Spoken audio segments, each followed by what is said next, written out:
ಉಡಾಯಿಸೋ ಖಾರ ಬಣ್ಣ ರುಚಿಯನ್ನು ನೀಡುತ್ತದೆ. ಅಕ್ಕಿ ಮೆಣಸಿನ ಪುಡಿ ಚಿಂದಿ ಉಡಾಯಿಸೋ ಖಾರ ಬಣ್ಣ ರುಚಿ. ಭಾರತದ ಜಲಯುದ್ಧ ಅಥವಾ ಜಲದಿಗ್ಬಂಧನ ಏನು ಬೇಕಾದರೂ ಕರೀರಿ, ಇದಕ್ಕೆ ಪಾಕಿಸ್ತಾನ ವಿಲವಿಲ ಅಂತ ಒದ್ದಾಡ್ತಾ ಇದೆ. ನಾನು ನಿಮಗೆ ನೀರು ಬಿಡಲ್ಲ ಅಂತ ಭಾರತ ಹೇಳಿದ ಮೇಲೆ ಹನಿ ಹನಿ ನೀರಿಗೂ ಪಾಕಿಸ್ತಾನದಲ್ಲಿ ತತ್ವಾರ ಶುರುವಾಗ್ಬಿಟ್ಟಿದೆ. ಭಾರತಕ್ಕೆ ಇದೇ ಹಿನ್ನೆಲೆಯಲ್ಲಿ ಮಂಡಿ ಊರ್ತಾ ಇದೆ ಪಾಕಿಸ್ತಾನ.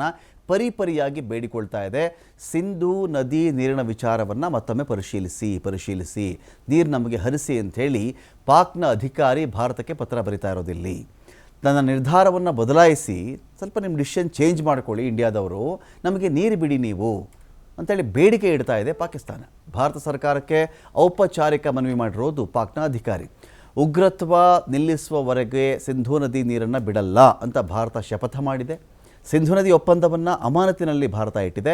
ಸಿಂಧೂವನ್ನೇ ಅವಲಂಬಿಸಿರೋದು 80% ಪಾಕ್ನ ಪ್ರದೇಶ. ಹಾಗಾಗಿ ಇಷ್ಟು ನೀರು ನಾವು ಬಿಡದೆ ಹೋದರೆ 80% ಪಾಕಿಸ್ತಾನದ ಮೇಲೆ ಅವಲಂಬಿತವಾಗಿದೆಯಲ್ಲ, ಅವ್ರ ಗತಿ ಏನು? ಆಹಾರಕ್ಕಾದರೂ ಸರಿ, ಬೆಳೆಗಾದರೂ ಸರಿ, ಕುಡಿಯೋ ನೀರಿಗಾದರೂ ಸರಿ, ಬೇರೆ ಪರ್ಪಸ್ಗಾದರೂ ಸರಿ, ಏನು ಮಾಡಬೇಕು ಅಂತ ಹೇಳಿ ಪಾಕಿಸ್ತಾನದ ಪ್ರಶ್ನೆ. ಹಾಗಾಗಿ ಪತ್ರ ಬರೆದು ಅಂಗ್ಲಾಚ್ತಾ ಇದೆ ಪಾಕಿಸ್ತಾನ.